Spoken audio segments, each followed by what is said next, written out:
In early June, this infographic went viral. Bengaluru's handling of coronavirus cases was being compared to that of New Zealand, as the city was reporting low number of positive cases compared to other metros like Mumbai, Delhi and Chennai.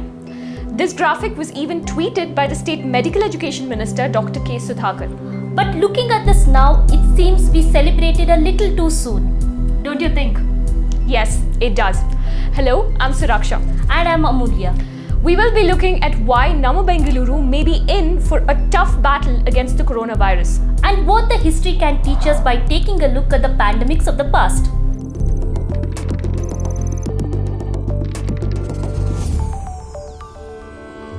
From June 21st, the number of positive cases in the city has been increasing rapidly. There may be several reasons for this.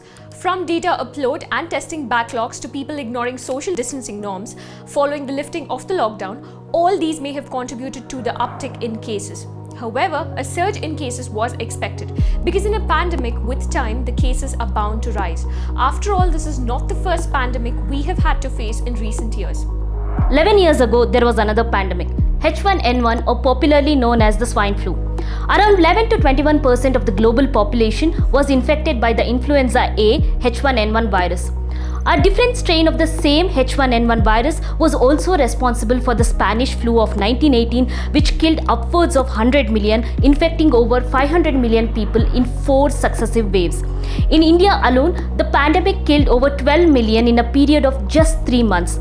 COVID-19 is being compared to the 1918 pandemic, not least because of similarities in transmission modes and symptoms, but also due to the interventions like physical distancing, isolation measures, closure of schools and businesses, as well as cancellation of public gatherings.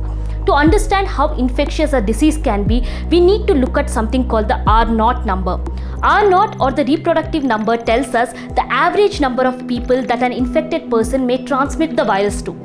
The greater the number, more infectious a disease is. However, the R0 number may change with time and geographical location, especially when we are still in the middle of a pandemic.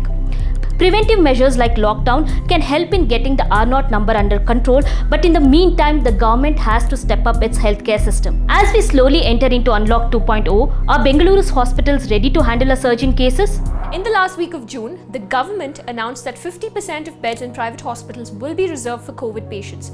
This week, however, I reported how patients were being turned away from hospitals owing to lack of beds.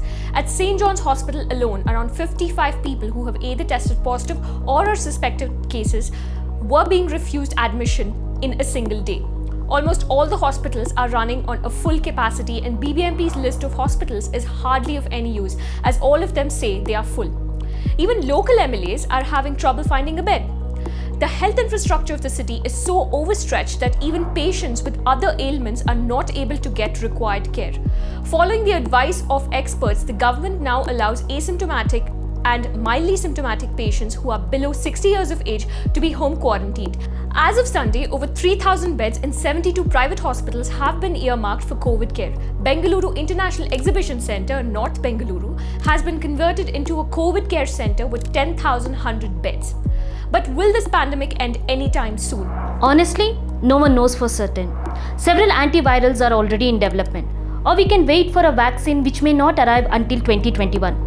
Or people might get just tired of the restriction and get back to their lives. But a pandemic has to run its course. A disease becomes an epidemic when it affects large group of people but within a community.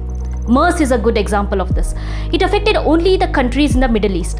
A pandemic is when the disease spreads over multiple countries and continents rapidly, like the COVID-19. Finally, a disease is called endemic if it is found only in a particular region.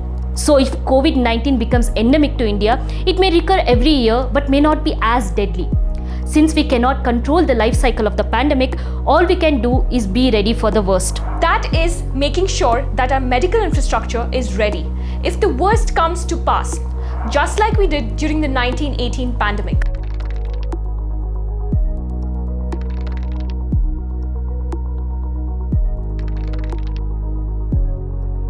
Only when the government decided to work with the people did the efficiency improve. Maybe history has some lessons to teach us after all, to successfully defeat COVID-19.